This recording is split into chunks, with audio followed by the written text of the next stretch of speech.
What's up, you guys? Welcome back to another video. So the setting and the makeup might look a little familiar, but in this video today I am doing a wear test on the MAC Studio Radiance Serum Powdered Foundation. I have mine in the shade NC42.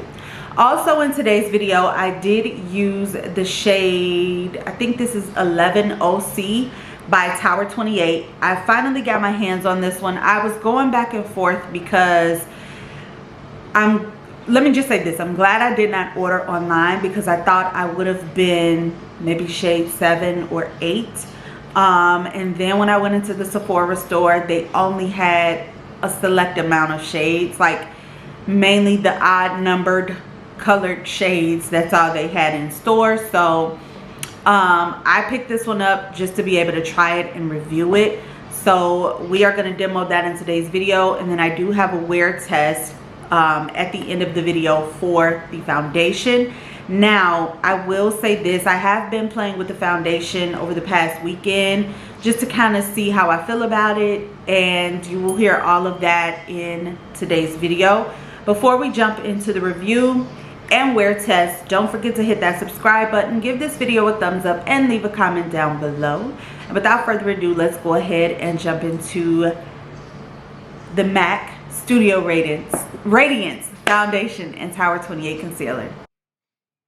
All right, you guys, we are starting off with the MAC Studio Radiance Serum Powdered Foundation. I have mine in the shade NC. Great. I have mine in the shade NC42, which is the shade that I have in their original Studio Fix. So this is a buildable, weightless, 24-hour hydrating foundation that smooths texture, evens tone, and blurs the look of pores. So those are the claims. Also, it says it won't cake, won't crease, settle, or cause breakouts.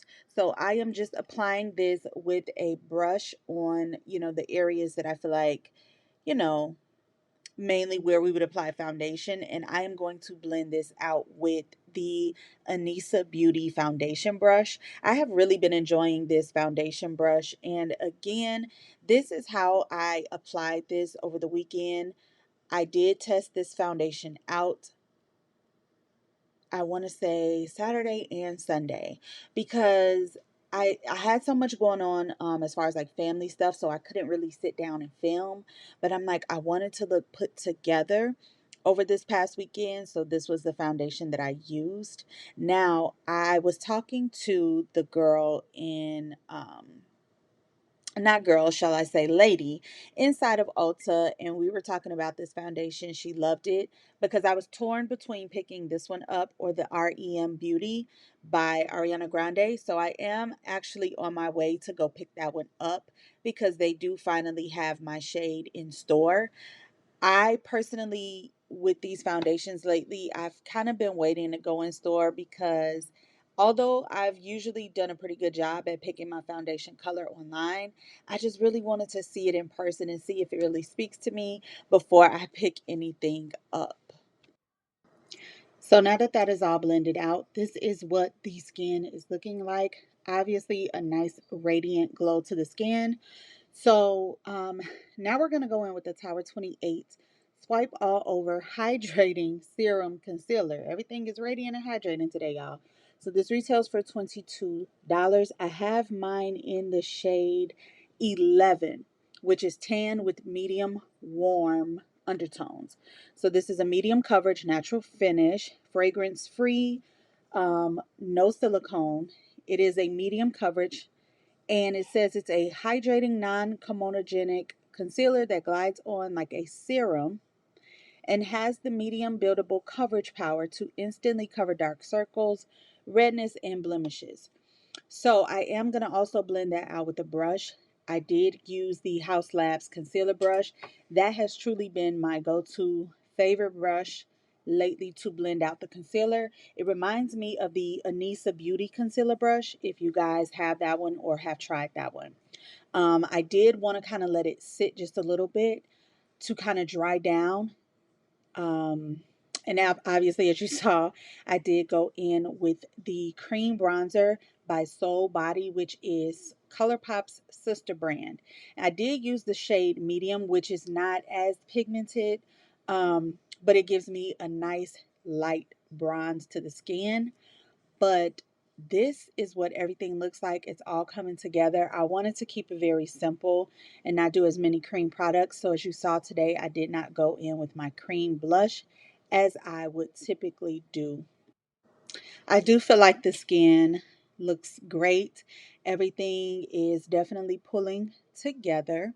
As you can see, light, a lot of radiance, so I definitely have to instantly go in and set because I do have oily skin. So this is a new lip liner. Y'all, if you see my drawer of lip liners, you would be like, girl, why are you ordering more lip liners? Listen, when you're on Amazon and you're scrolling, things happen. This is by Kiss. Um, and this is in the shade Chocolate. They do have a lot of different tone lip liners, but this one is so pretty. It is a wooden pencil. It glides on very nicely. And then for the lipstick, I went in with the Lady Bold lipstick by Too Faced. Um, I will definitely leave the name of the shade on the screen. And then for the gloss over top, I went in with a clear gloss by the brand The Crayon Case. So just a nude, almost like pinky nude type of lip combo for today's look. And that really completes the makeup.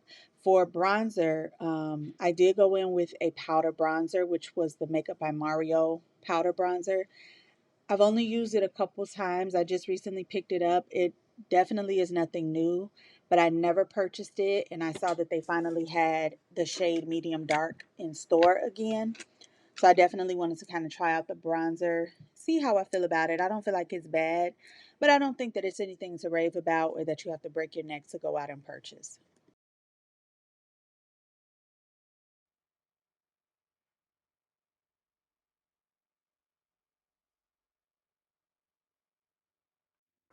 All right, you guys. So this is a different day, but this is the wear test. I used all of the same products.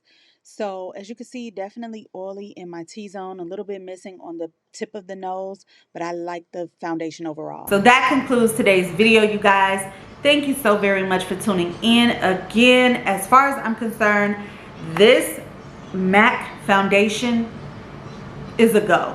It's a go for me, especially for me using gripping and more blurring mattifying primers in the center of the face. I feel like it held up pretty well throughout the day. All I probably would have needed to do is obviously blot or add maybe like a little bit of pressed powder just to kind of set down that area again. As far as the Tower 28 concealer, it is very pretty and natural on the under eyes.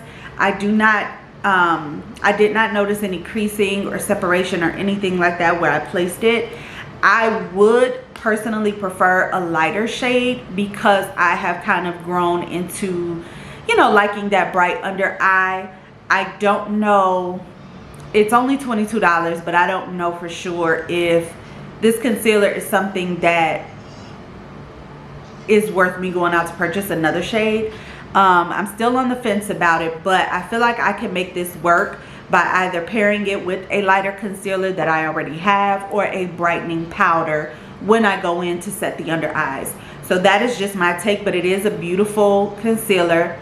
Definitely something for your more natural everyday wear. It's not heavy on the under eyes. And the price point, you can't beat it. $22. You don't find many high-end concealers in that price range anymore. A lot of concealers are $30 and up at Sephora. So really good price point, really good concealer for everyday use. This foundation is very lightweight, it's beautiful on the skin, and it lasted long. So that is my take. I do thank you guys so very much for tuning in. I hope you all stay safe and be blessed, and I will see you in the next video. Take care. Bye.